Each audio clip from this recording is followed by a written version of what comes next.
প্রিয় পর্যটক মনপুরাবাসী এবং ভোলাবাসী, আমরা দেখাচ্ছি ভোলা জেলার দ্বীপ উপজেলা মনপুরা ডিগ্রি কলেজ, মনপুরা সরকারি ডিগ্রি কলেজ। আমরা দেখাচ্ছি এই কলেজটি অনেক প্রাচীনতম একটি কলেজ। 1996 সালে এই কলেজটি প্রতিষ্ঠা হয়েছিল। আপনারা জানেন দ্বীপ উপজেলা মনপুরা, তিন পাশে নদী, এক পাশে সাগর, যেটি হচ্ছে বঙ্গোপসাগর। এটি পাশাপাশি হাতিয়া উপজেলার পাশে এটি অবস্থিত। হাতিয়া এবং মনপুরা দুইটি হচ্ছে উপজেলা, যেটি হচ্ছে বাংলাদেশের, এবং সন্দ্বীপ, এই তিনটি উপজেলা হচ্ছে পরপর হচ্ছে বঙ্গোপসাগরের মধ্যে অবস্থিত। তা আমরা এই মনপুরা যেই সরকারি কলেজ, সেটির আমরা ফুল বিষয়টি আপনাদেরকে দেখাবো। এখানে যে একাডেমিক ভবন এবং তাদের যেই শহীদ মিনার এবং পুরনো ভবন এবং ছাত্রাবাস, এবং পাশাপাশি আমরা যে তাদের মাঠটি রয়েছে, মাঠটি দেখাবো, এবং পাশে যে অনেক সুন্দর পুকুর রয়েছে, পুকুরের ঘাটলা রয়েছে, এবং বিভিন্ন গাছগাছালি রয়েছে, সেগুলো দেখাবো। এবং পাশে যে মেন রোডটি রয়েছে, সেই যেটি হচ্ছে তালতলা থেকে শুরু করে তুলাতলি থেকে শুরু করে তালতলা পর্যন্ত, তথা 30 কিলোমিটার যে লম্বা রাস্তা, যে রাস্তাটি হচ্ছে মনপুরার মধ্যবর্তী জায়গা দিয়ে হচ্ছে পুরো মনপুরাতে হচ্ছে যাতায়াত করা যায়, সেই রাস্তার পাশে, এবং পাশে হচ্ছে ডাকবাংলো, এবং যে মনপুরার ইতিহাসের সাথে যেই 4টি পুকুর রয়েছে, সেই 4টি পুকুরের একটি পুকুরের পাশে হচ্ছে মনপুরা ডিগ্রি কলেজ, হচ্ছে 2টি কলেজের পাশে, পুকুরের পাশে হচ্ছে মনপুরা ডিগ্রি কলেজ বা সরকারি কলেজ অবস্থিত। আমরা এই সরকারি কলেজটি এসে দেখেছিলাম, অনেক সুন্দর প্রাকৃতিক পরিবেশ। মনপুরা সরকারি কলেজের প্রায় 1000 শিক্ষার্থী পড়াশোনা করছে। এখানে ইন্টারমিডিয়েটে রয়েছে হচ্ছে সায়েন্স, আর্টস, কমার্স, এবং ডিগ্রি যে সাবজেক্ট রয়েছে সেখানেও বিবিএস, বিএসএস, বিএ, সে সকল সাবজেক্টগুলো এখানে রয়েছে। 3 বছর মেয়াদি কোর্স। কিন্তু এই সরকারি কলেজটি, এটি হচ্ছে আসলে ইতিহাস যদি বলতে হয়, 1996 সালে তৎকালীন এমপি জাফরুল্লাহ চৌধুরী, তিনি হচ্ছে এই কলেজটি প্রতিষ্ঠা করেন মনপুরার এই অবহেলিত মানুষের জন্য, দ্বীপ উপজেলার মানুষের জন্য। এবং এটির প্রথম প্রতিষ্ঠাতা প্রিন্সিপাল ছিলেন জাহাঙ্গীর আলম। তিনি জগন্নাথ বিশ্ববিদ্যালয় এবং ঢাকা বিশ্ববিদ্যালয়ের ছাত্র ছিলেন এবং সাবেক ছাত্রনেতা ছিলেন, এবং তিনি একজন হচ্ছে চৌকুশ প্রিন্সিপাল ছিলেন। তার নিরলস প্রচেষ্টায় এবং পরিকল্পনায় এই প্রতিষ্ঠানটি হচ্ছে এত বড় একটি জায়গায় সেটি হয়েছে।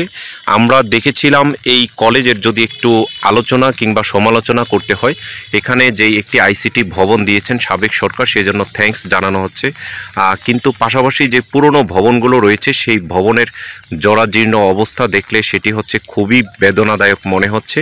এখানে যে উপজেলা শিক্ষা অফিসার রয়েছেন, আমরা ভোলাট্যুর24.com থেকে আমরা বলি দ্য ডিসকভারি অফ ভোলা, ভোলার আবিষ্কার। আমরা দেখেছি এই শিক্ষা প্রতিষ্ঠান বা মনপুরা উপজেলায় যতগুলো শিক্ষা প্রতিষ্ঠান রয়েছে, মনে হচ্ছে যেন এটি একটি বিধ্বস্ত এলাকা।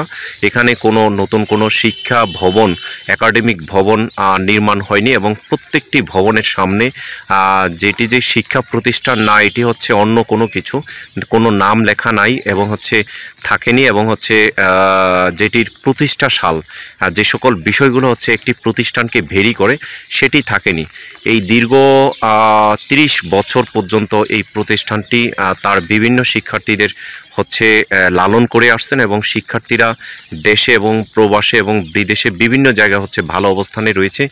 আমরা সরকারের কাছে অনুরোধ জানাবো, এটি শিক্ষা যিনি অফিসার, তার মাধ্যমে জেলা শিক্ষা অফিসার এবং হচ্ছে মনপুরা উপজেলা নির্বাহী কর্মকর্তা এবং হচ্ছে ভোলা জেলা প্রশাসক যিনি রয়েছেন, তাদের কাছে অনুরোধ জানাবো, যেটি হচ্ছে এটির একটি টিনশেড শিক্ষা ছাত্রাবাস রয়েছে।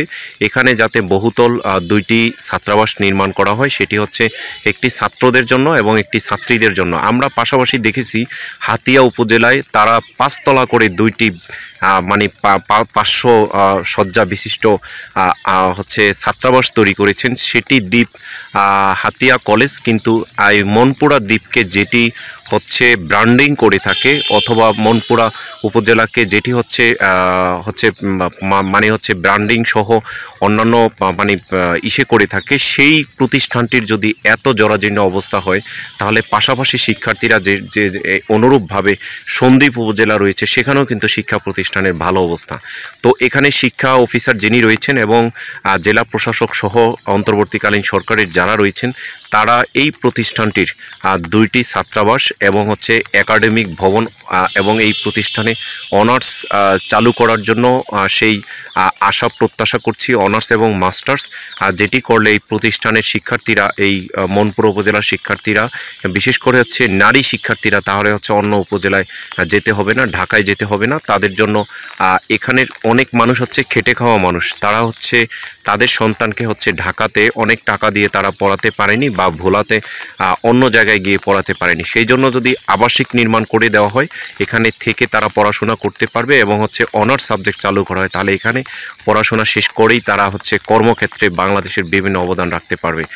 এবং এখানে যে বিজ্ঞানাগার সহ যে মিলনায়তন, শিক্ষক মিলনায়তন, সেসব বিষয়গুলো হচ্ছে বিবেচনা করবেন।